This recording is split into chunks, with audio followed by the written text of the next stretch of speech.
Hey guys, welcome to vision classes. आज का अपना इन न्यूज टॉपिक है पश्चिम बंगाल सरकार द्वारा विधानसभा परिषद के गठन को मंजूरी। आइए जिन बिंदुओं पे हम चर्चा करने वाले हैं उनको देख लेते हैं। सबसे पहले है खबर पर नजर। संवैधानिक प्रावधान क्या है या कॉन्स्टिट्यूशनल प्रोविजंस क्या है, विधान परिषद और इसकी उपयोगिता क्या है, विधान परिषद और राज्यसभा में अंतर, पश्चिम बंगाल में विधान परिषद और उसकी आवश्यकता क्यों पड़ी, और अंत में है इसके प्रभाव क्या हो सकते हैं। आइए खबर पर नजर डाल लेते हैं।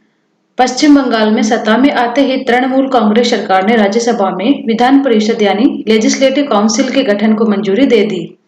हालांकि केंद्र सरकार द्वारा अभी इस संदर्भ में कोई निर्णय नहीं लिया गया है। परिषद की स्थापना के लिए एक विधेयक को विधानसभा में प्रस्तुत करना होता है, जिसके बाद राज्यपाल की मंजूरी की आवश्यकता होती है। गौरतलब है कि वर्ष 1969 में राज्य की विधान परिषद को समाप्त कर दिया गया था।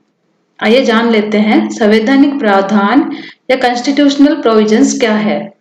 संविधान के भाग 6 में अनुच्छेद 169 के अनुसार राज्यों में विधानसभा के अतिरिक्त एक विधान परिषद के उत्सर्जन या एबोलिशन और सर्जन का भी प्रावधान किया गया है।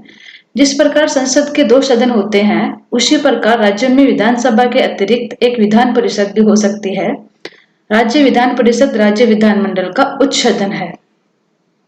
अनुच्छेद 169 के अंतर्गत संसद विधि द्वारा एक विधान परिषद को जहां यह पहले से मौजूद हो का विघटन कर सकती है और जहां यह पहले से मौजूद नहीं है इसका गठन भी कर सकती है, यदि संबंधित राज्य की विधानसभा इस संबंध में संकल्प पारित करे।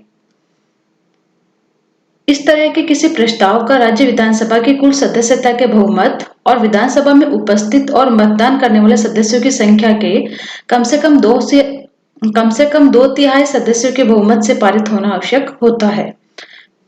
अनुच्छेद 171 के तहत किसी राज्य की विधान परिषद के सदस्यों की कुल संख्या उस राज्य की विधानसभा के सदस्यों की कुल संख्या के 1/3 से अधिक और 40 से कम नहीं होगी। इसमें एक सभापति और एक उपसभापति होता है। इसके सदस्यों का कार्यकाल 6 वर्ष का होता है तथा हर 2 वर्ष में इसके 1/3 सदस्य सेवानिवृत्त होते हैं। आइए जान लेते हैं विधान परिषद और इसकी उपयोगिता क्या है। भारत में विधायिका की द्विसदनीय प्रणाली है। राज्य में विधानसभा के अतिरिक्त एक विधान परिषद का भी प्रावधान किया गया है। विधान परिषद विधानमंडल का उच्च सदन कहलाता है।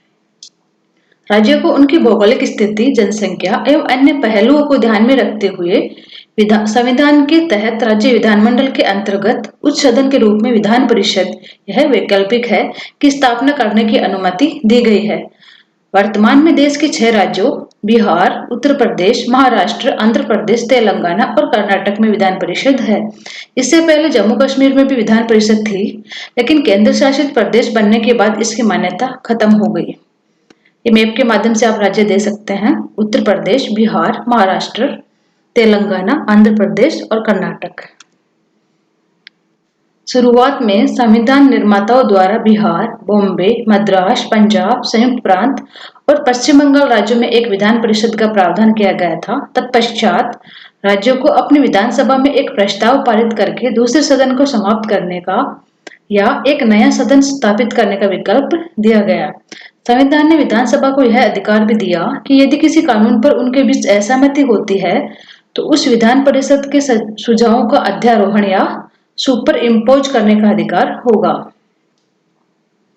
इस व्यवस्था द्वारा उन व्यक्ति विशेष को भी विधायिका में सीधे अपने योगदान देने का मौका मिलता है जिन्हें किन्हीं कारणों से प्रत्यक्ष चुनाव से नहीं चुना जा सका हो, परंतु वे जैसे कलाकार, वैज्ञानिक आदि विधायी प्रक्रिया में योगदान करने में सक्षम है। यह सदन शिक्षाविदों और बुद्धिजीवियों आदि को सरकार की जन कल्याण योजनाओं के माध्यम से राज्य के विकास में अपना बहुमूल्य योगदान देने हेतु एक मंच प्रदान करता है। आइए अभी देखते हैं विधान परिषद और राज्यसभा में क्या अंतर होता है। राज्य विधान परिषद की कार्यप्रणाली कुछ मामलों में राज्यसभा से मेल खाती है, जैसे इसका विघटन नहीं किया जा सकता तथा इसके सदस्यों का कार्यकाल भी 6 वर्ष का होता है। किंतु विधान परिषदों की विधायी शक्ति सीमित है, राज्यसभा के विपरीत जिसके पास गैर वित्तीय विधान को आकार देने की पर्याप्त शक्तियां है। विधान परिषदों के पास ऐसा करने के लिए संवैधानिक जनादेश नहीं है। अभी जान लेते हैं पश्चिम बंगाल में विधान परिषद और उसकी आवश्यकता क्यों हुई। 2021 के विधानसभा चुनाव में वर्तमान पश्चिम बंगाल सरकार द्वारा अपने चुनावी घोषणा पत्र में विधान परिषद की पुनः स्थापना का वादा किया गया था। पश्चिम बंगाल में फिलहाल 294 सदस्यीय विधानसभा है, लेकिन राज्य में विधान परिषद की व्यवस्था नहीं है। इतिहास के परिप्रेक्ष्य में देखें तो भारत में द्विसदनीय विधानमंडलों का एक लंबा इतिहास रहा है। मॉन्टेग्यू चेम्सफोर्ड सुधारों के तहत 1919 में राष्ट्रीय स्तर पर राज्य विधान परिषद का गठन किया गया। फिर 1935 के भारत शासन अधिनियम के द्वारा भारतीय प्रांतों में द्विसदनीय विधायकों की स्थापना भी की गई। इस कानून के तहत 1937 में बंगाल में पहली बार एक विधान परिषद ने काम करना शुरू किया। पश्चिम बंगाल में विधान परिषद 1969 तक अस्तित्व में रही। दरअसल 1967 में हुई चौथे आम चुनाव में पश्चिम बंगाल में 14 दलों के गठबंधन वाले संयुक्त मोर्चों ने सरकार बनाई, लेकिन गठबंधन लंबे समय तक नहीं चला और कुछ महीनों में ही सरकार गिर गई। अभी देख लेते हैं इसके प्रभाव क्या है। यह पक्ष में तर्क है। यह विधानसभा द्वारा जल्दबाजी में लिए गए फैसलों पर नजर रख सकती है। संविधान सभा में भी राज्यसभा के पक्ष में तर्क देते हुए कहा गया था कि एक दूसरा सदन जल्दबाजी में कानून पर रोक के रूप में कार्य करता है और विभिन्न मतों का विधायकों में प्रतिनिधित्व करता है। यह सदन विधानसभा के निर्णयों की समीक्षा करने और सत्ता पक्ष के निरंकुशतापूर्ण निर्णयों पर अंकुश लगाने में सहायता करता है। इस व्यवस्था को नियंत्रण और संतुलन सिद्धांत के अनुसार किसी भी लोकतांत्रिक सरकार के लिए आवश्यक माना जाता है। अब इसके विपक्ष में जो तर्क है उन पर चर्चा करते हैं। दूसरे सदन की स्थापना केवल राज्य सरकार के हाथ में नहीं है, केंद्र सरकार को भी सदन में एक विधेयक पेश करना होता है। टीएमसी प्रमुख व मुख्यमंत्री ममता बनर्जी ने सोमवार को कैबिनेट की बैठक में विधान परिषद बनाने के लिए चुनाव आदेश को मंजूरी दे दी। इसे अब राज्यपाल के पास मंजूरी के लिए भेजा जाएगा, जिसके बाद विधानसभा से पारित कराकर राज्य सरकार यह प्रस्ताव संसद की स्वीकृति हेतु केंद्र सरकार के पास भेजेगी।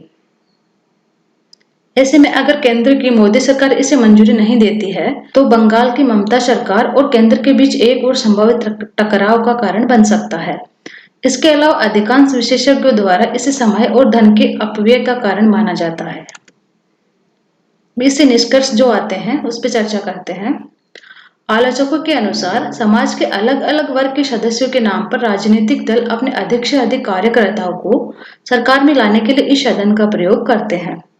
यह विधि निर्माण की प्रक्रिया में देरी कर सकती है, साथ ही इसे राज्य के बजट पर बोझ के रूप में भी देखा जाता है। आज का अपना इन न्यूज टॉपिक यही था। नेक्स्ट वीडियो में मिलते हैं नए टॉपिक के साथ। तब तक के लिए धन्यवाद।